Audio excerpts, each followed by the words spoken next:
Hello बच्चों, बात करते हैं कोलिजन की। राइट, देखिएगा कोलिजन में हमने दो बॉल्स ली हैं।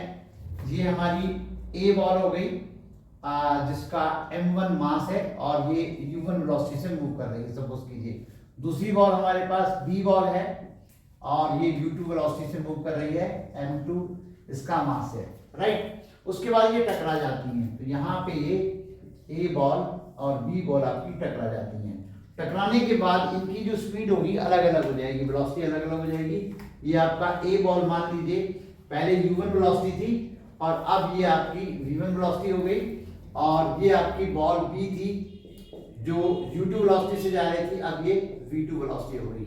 राइट, तो यहां पर आप देखिएगा कोलिजन में एक मेन चीज होती है कि momentum is conserve, linear momentum is conserve. अगर कोई फोर्स नहीं लग रहा है तो मोमेंटम कंजर्व होता है। ये पहले टॉपिक में आप ऑलरेडी पढ़ चुके हो, उसी चीज को मैं थोड़ा सा और क्लियर कर रहा हूं बेटा। तो यहाँ पे देखिए ये वाला सीन है बिफोर कोलिजन, ये वाला आप देख रहे हो बिफोर कोलिजन, और ये है टकराते समय ड्यूरिंग कोलिजन, ड्यूरिंग कोलिजन, और ये आपका हो जाता है आफ्टर कोलिजन।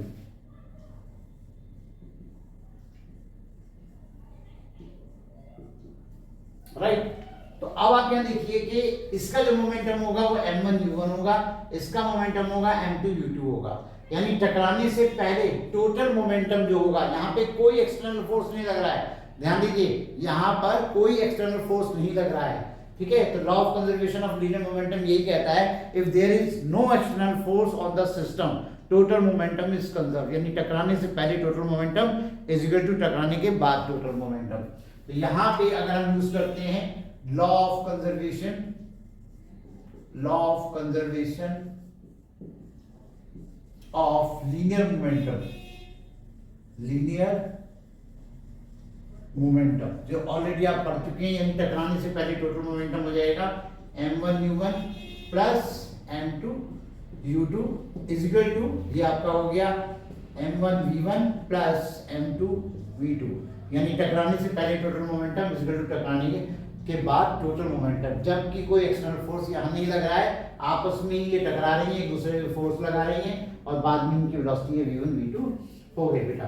ठीक है, अब यहाँ पे कोलिजन किसी भी तरीके का हो, राइट, यहाँ पे अगर चाहे वो इलास्टिक कोलिजन हो चाहे इनइलास्टिक कोलिजन हो, मैं भी फर्क बताने वाला हूं उसमें, ठीक है ना, तो कोई सा भी कोलिजन हो उसमें ये इक्वेशन काम करेगी।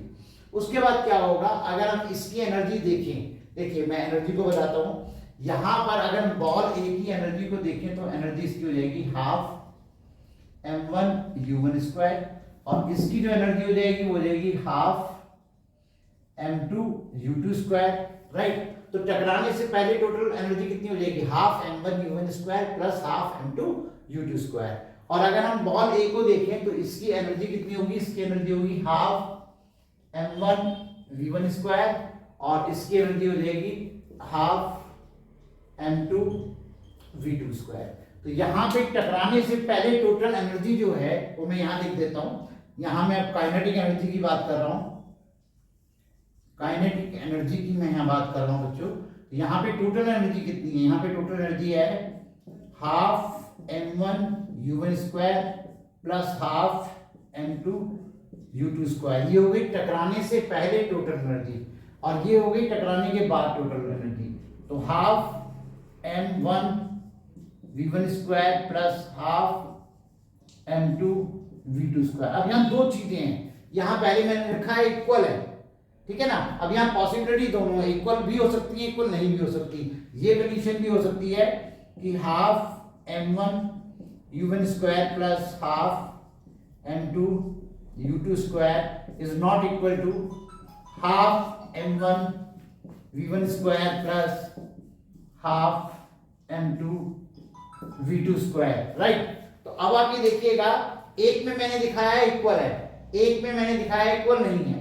राइट, अगर यहां पर ये इक्वल है, काइनेटिक एनर्जी टकराने से पहले काइनेटिक एनर्जी टकराने के बाद इक्वल है, तो ये आपका इलास्टिक कोलिजन में आएगा, इलास्टिक कोलिजन में आएगा आपका। राइट, और अगर ये इक्वल नहीं है तो ये इनइलास्टिक कोलिजन में आएगा। यही मेन फर्क होता है इलास्टिक कोलिजन में और इनइलास्टिक कोलिजन में। यानी ये वाली जो इक्वेशन होगी ये दोनों में काम करेगी, राइट। ये वाली इक्वेशन, ये law of conservation of linear momentum. तो अगर काइनेटिक एनर्जी इक्वल है तो वो इलास्टिक कोलिजन होगा, और अगर काइनेटिक एनर्जी इक्वल नहीं है तो इनइलास्टिक कोलिजन होगा। वैसे भी प्रैक्टिकली आप सोच सकते हो कि बाद में तो एनर्जी जो है हमें काइनेटिक एनर्जी कम ही मिलेगी, तो ये वैल्यू ज्यादा होगी और ये वाली आपकी वैल्यू कम होगी, राइट। ओके बच्चों। हेलो बच्चों, आज बात करेंगे हम कोलिजन की, यानी दो बॉडीज आपस में जब टकराती हैं उसको हम कोलिजन बोलते हैं। देखिए जैसे आपने देखा है दो बॉल्स मान लिए कि एक ए बॉल बी बॉल आपस में टकराई, टकराने के बाद उनकी वेलोसिटी अलग अलग हो जाती है, राइट। तो यहां पर जो है कोलिजन को दो पार्ट्स में डिवाइड किया गया है, इलास्टिक कोलिजन और इनइलास्टिक कोलिजन। तो जैसा कि ऑलरेडी आप जानते हो कि दो बॉल्स जब आपस में टकराती हैं, आपने पढ़ा है law of conservation of linear momentum.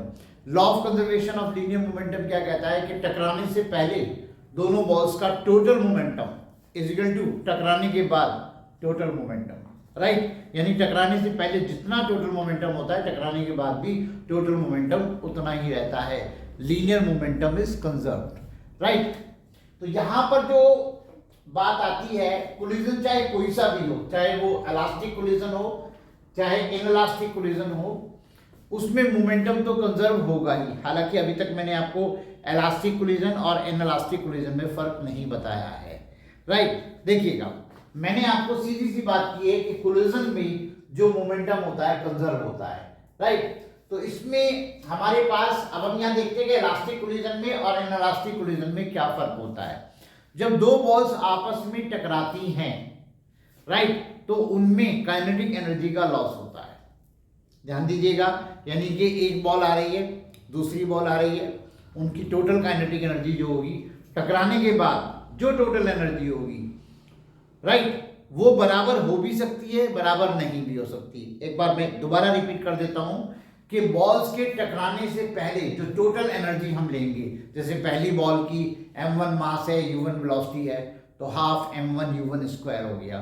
दूसरी बॉल की एनर्जी मास m2 है, उसकी स्पीड जो है u2 है, तो उसकी जो एनर्जी हो गई हाफ m2 u2 स्क्वायर हो गया, राइट। तो टोटल एनर्जी जो हो जाती है वो जाती है half m1 u1 square plus half m2 u2 square, right. उसके बाद टकराने के बाद u1 चेंज होकर के मान लो v1 हो गया और u2 चेंज होकर के मान लो v2 हो गया। तो टकराने के बाद जो टोटल एनर्जी होगी वो होगी half m1 v1 square plus half m2 v2 square. अगर ये दोनों एनर्जी बराबर हैं, राइट, तो ये आपका आता है इलास्टिक कोलिजन। उसमें साफ लिखा है collision in which there is no loss of kinetic energy, there is no loss of kinetic energy is called an elastic collision, right. इसमें ये आपका इलास्टिक कोलिजन कहलाएगा।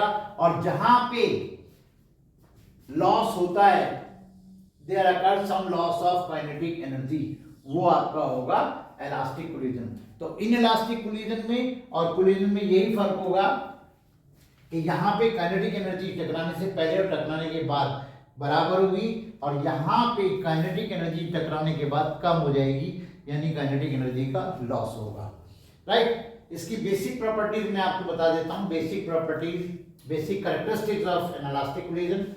लीनियर मोमेंटम इज कंजर्व्ड, इसमें भी लीनियर मोमेंटम इज कंजर्व्ड, पहले बता चुका हूँ कि कोलिजन कोई सा भी हो linear momentum is conserved, right, ठीक है ना। यानी कि अगर हम बात करें इसमें आप कह सकते हो m1 u1 plus m2 u2 is equal to m1 v1 plus m2 v2, right. Same equation यहाँ काम करेगी और सेम इक्वेशन यहाँ काम करेगी। और यहाँ पे kinetic energy is conserved, kinetic energy is not conserved. तो काइनेटिक एनर्जी कंजर्व होने का मतलब है यहाँ पे आपके हो जाएगा half m1 u1 square plus half m2 u2 square is equal to half m1 v1 square plus half m2 v2 square इस केस में, राइट। लेकिन अगर उस केस की बात करें तो यहाँ पे ये इक्वल नहीं होगा। ये वाली जो वैल्यू होगी पहले केस में ज्यादा होगी और ये वाली वैल्यू कम हो जाएगी, क्योंकि यहाँ पे सम लॉस ऑफ एनर्जी होगा। और जाहिर सी बात है टोटल एनर्जी तो दोनों के केस में कंजर्व होनी ही है according to law of conservation of energy. I think आपको मेरी बात समझ में आ गई होगी। इलास्टिक कोलिजन और इन इलास्टिक कोलिजन में एक ही मेन फर्क है, इलास्टिक कोलिजन में काइनेटिक एनर्जी का लॉस नहीं होता, इन इलास्टिक कोलिजन में काइनेटिक एनर्जी का लॉस होता है। और इसी बात को ध्यान में रखते हुए यहाँ पर ये डेफिनेशन भी मैंने आपको लिखवा दी है। ओके बच्चों।